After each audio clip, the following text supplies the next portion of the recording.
grande radiation. Donc radiation abusive, offre de formation bidon, flicage des chômeurs, déshumanisation des rapports, délégation du suivi à des organismes privés, offre d'emploi illégale. De plus en plus, Pôle emploi délaisse sa mission de service public, le conseil et l'accompagnement des chômeurs au profit d'un objectif moins avouable, baisser artificiellement les statistiques du chômage et réaliser des économies.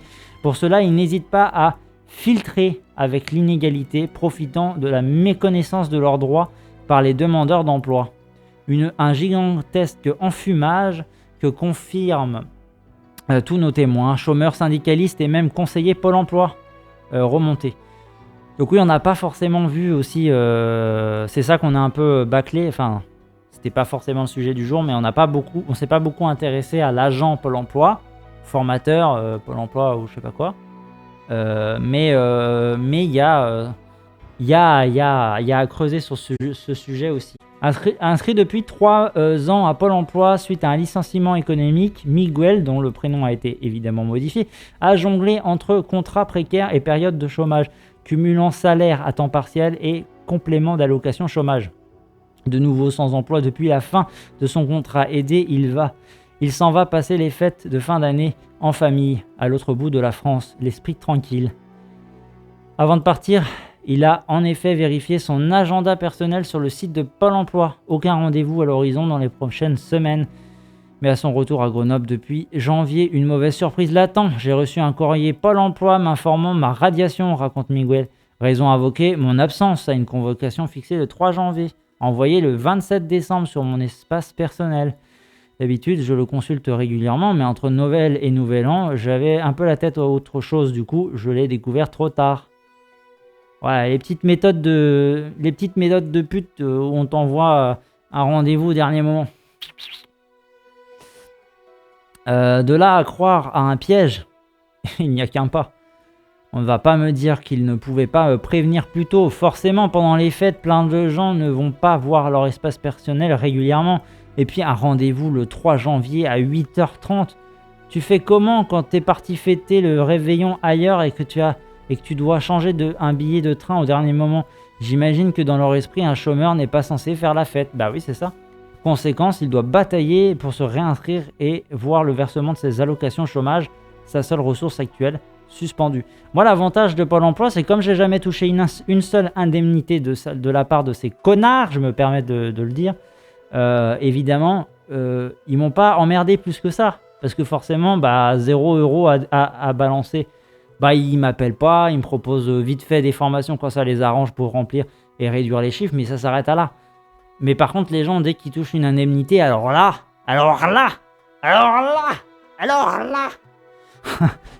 Pardon, je me fais du bruit de finesse, mais voilà.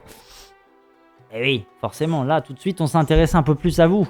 Et surtout au fait que vous touchez de l'argent et qu'il serait temps quand même d'aller bosser ou de se faire radier parce que ça va, vous coûtez cher à la collectivité, monsieur Miguel.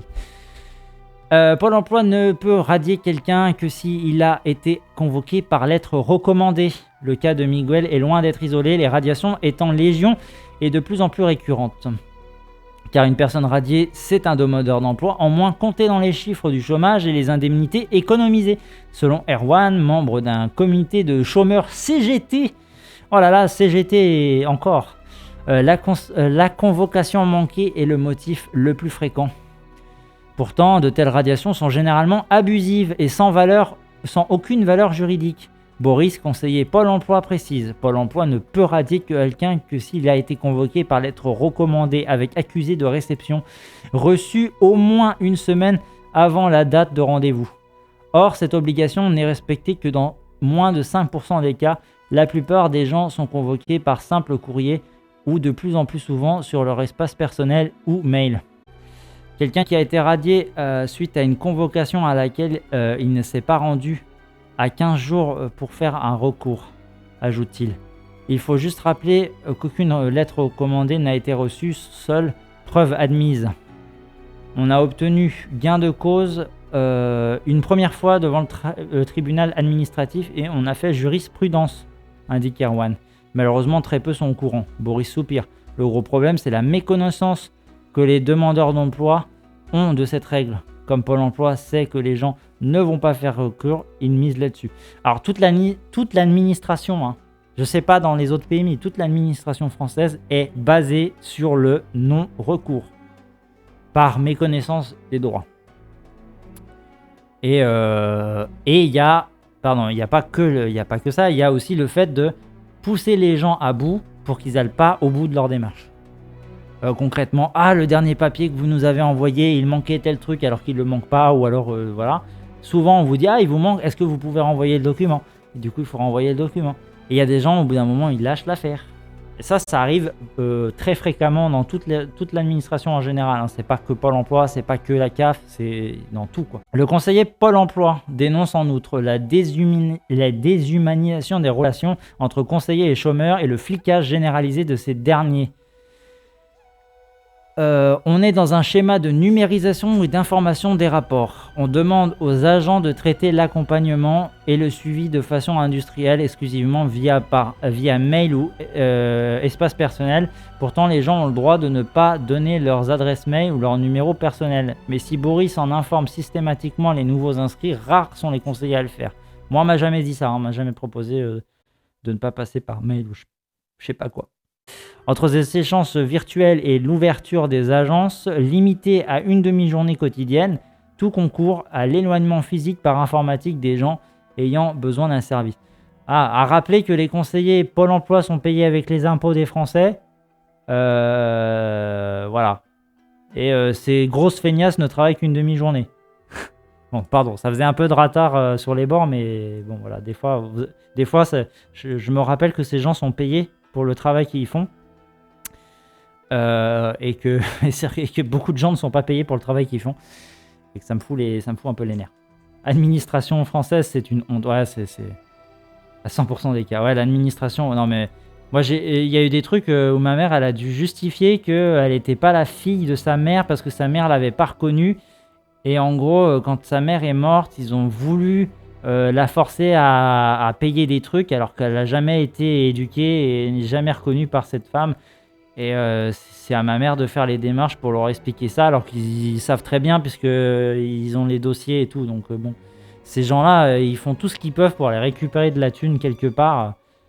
Si tu te laisses faire, tu te fais baiser, hein. Tu te fais enfler à tous les coups, quoi. Quand tu peux te déplacer, le mieux est d'apporter tous tes papiers au cas où, pour le cas où il manquerait un soi-disant justification et d'exiger un reçu. Ouais, mais c'est souvent dans des cas où tu envoies les documents à distance en fait, par lettre, par mail, par je sais pas quoi. Mais effectivement, oui, si c'est sur place, oui, il faut rien oublier quoi. Faut rien oublier, faut prendre tout ce que tu peux quoi. Au moins 30% des offres sur le site sont illégales. On en revient à l'illégalité, sauf que maintenant on a les chiffres qui seraient plutôt aux alentours de 67. Comble de l'absurdité, alors que chaque conseiller suit en moyenne 300 demandeurs d'emploi. Alors imaginez suivre 300 personnes. Imaginez seulement. Dites-moi que vous pouvez faire votre travail correctement. Prenez-moi pour un con, vraiment. Comble de l'absurdité, alors que chaque conseiller suit en moyenne 300 demandeurs d'emploi, Pôle emploi a embauché 200 agents en janvier 2016 pour faire uniquement du contrôle. Il flique les gens à distance avec le téléphone ou l'informatique. Et ça peut déboucher sur des radiations, notamment refus d'offres raisonnables d'emploi. Pour Boris, il y a clairement 2 poids 2 mesures. Tous les agents affectés au contrôle des chômeurs seraient mieux à contrôler les employeurs ne payant pas leurs cotisations. Ça coûte 4 fois plus cher et là, on a du pognon à récupérer. Ah oui, alors pour revenir à ces fameuses cotisations pas payées, il y a eu des chiffres qui sont rapportés. Vous avez la fraude fiscale. Donc là, on ne va pas parler de fraude fiscale parce que ça aussi, on a fait un tour dessus. Mais les fraudes aux cotisations sociales, contre les fraudes aux cotisations sociales, ça c'est la partie patronale, je crois, hein, ce truc-là. Alors, si la France va mal, c'est à cause de toutes les personnes qui fraudent le RSA. Or, la fraude du RSA est de 800 millions, alors que les fraudes aux impôts sur les sociétés sont de 27 milliards. Les non-recours au RSA par méconnaissance du dispositif sont de 5,7 milliards. Ça veut dire qu'il y a 5,7 milliards qui normalement auraient dû être payés à des gens qui devraient avoir le RSA. C'est les fameux non-recours là qui sont pas faits. Donc là, le trou de la sécu, bon, le trou de la sécu, c'est encore un mythe de droitos multiples, hein. Fraude aux arrêts maladie, c'est 149 millions d'euros, alors que les fraudes aux cotisations sociales, donc salariés non déclarés, c'est 14 milliards. Donc ça veut dire que le fameux trou, il est de 12,5. En gros, si les patrons déclaraient correctement leurs salariés et payaient les cotisations sociales, il n'y aurait pas de trou de la sécu, concrètement. Et l'impôt, la fraude à l'impôt sur le revenu, ça c'est vous et moi, c'est n'importe qui, il y a 17 milliards. Alors que les fraudes aux prestations familiales, c'est seulement 119 millions. Et rappelez-vous que 1 million et 1 milliard, il y a une différence incroyable. Aucune erreur n'est ainsi tolérée des chômeurs, tandis que Pôle emploi s'affranchit allègrement des règles, comme l'explique Boris. Au moins 30% des offres sur son site sont illégales car elles ne reflètent pas le contrat de travail. CDI alors que c'est une formation, temps plein au lieu d'un temps partiel, CDD pas à la bonne durée, confusion entre les métiers. Ah ça, la confusion entre les métiers, je peux vous assurer qu'il y en a des milliards. Il y en a des milliards, c'est tout le temps, c'est systématique. C'est un effet de communication qui permet à Pôle emploi de dire « Regardez toutes ces offres non pourvues. Les chiffres sont, eux, édifiants. En 2005, on diffusait 300 000 offres par jour. En 2013, c'était 150 000 et aujourd'hui, c'est 550 000. Pourtant, il n'y a plus de boulot. C'est juste que les opérateurs privés passent désormais par le réseau, mais ça reste virtuel. » Les exemples de formation bidon pullulent. Cette immixtion du service privé dans ce qui est en théorie une mission de service public est croissante. Ainsi, Pôle emploi délègue de plus en plus l'accompagnement des chômeurs à des organismes privés. C'est arrivé récemment à Félix, convoqué à la prestation Active Emploi organisée par la société Soleris. On retrouve Soleris, vous voyez, à Fontaine. Je ne savais pas à quoi m'attendre puisque je n'avais rien demandé. J'ai été reçu par une consultante sympathique, mais ne connaissant rien à mon secteur professionnel, qui m'a expliqué que dorénavant, je serais suivi par elle et plus par mon conseiller Pôle emploi, à raison d'échanges bimensuels. Erwan cite, lui, l'exemple aberrant de deux quinquagénaires qui se sont retrouvés dans un système de coaching avec un consultant qui leur demandait s'ils avaient bien pensé à se laver et s'habiller correctement avant l'entretien. Non seulement Pôle emploi n'a aucun contrôle sur ses prestations, mais en plus, ajoute Boris, ces sociétés touchent une commission si elles placent des gens sur n'importe quel contrat, même les plus précaires. Néanmoins, préviennent-ils, on a droit de refuser ce suivi. Ces organismes étant payés à la commission, on peut dire qu'on tient à demeurer dans le service public. Mais le pompon, reste le fameux plan des 500 000 formations, des 500 000 formations pour les chômeurs lancés en grande pompe par François Hollande début 2016. Pôle emploi fait souvent signer les gens lors d'une réunion collective présentée comme une information sur les métiers. Du coup, beaucoup s'engagent sans l'avoir réellement souhaité. Déplore Erwan. Surtout, les exemples de formation bidon pullulent. Ici, cette formation de 3 jours dans une usine d'agroalimentaire consistant à aligner des boules de couleur. Là, cette autre formation dans les métiers du bâtiment où il s'agirait d'élaborer un plan de maison de poupée. C'est de la poudre aux yeux. On donne espoir aux gens tout en sachant que ça ne débouchera pas sur un CDI. Pour nos interlocuteurs, le but de ce plan ne fait aucun doute. Faire passer les demandeurs d'emploi en formation de la catégorie A, la seule comptabilisée dans les chiffres présentés aux médias, à la catégorie D. À l'approche des présidentielles, une petite baisse, même artificielle, des statistiques du chômage est toujours bonne à prendre. Les prénoms ont évidemment été modifiés. À propos des incongruités, l'histoire de Julien est assez parlante. Après une saison de skiman en Suisse l'hiver dernier, il s'inscrit à Pôle emploi en rentrant à Grenoble. Un cas spécifique, quand on a travaillé dans un autre pays européen, la durée d'indemnisation prend en compte le temps de travailler fait à l'étranger. Par contre, il faut travailler au moins une journée en France au retour car l'allocation est calculée sur la base de cette journée. Avant cette inscription, Julien effectue donc une journée de travail en espace vert en chèque emploi-service chez sa mère, ce qui lui ouvre des droits à indemnisation. Il perçoit ses allocations durant 6 mois, puis reçoit une lettre du service de prévention des fraudes exigeant des précisions sur cette dernière journée de travail. Finalement, le couperet tombe.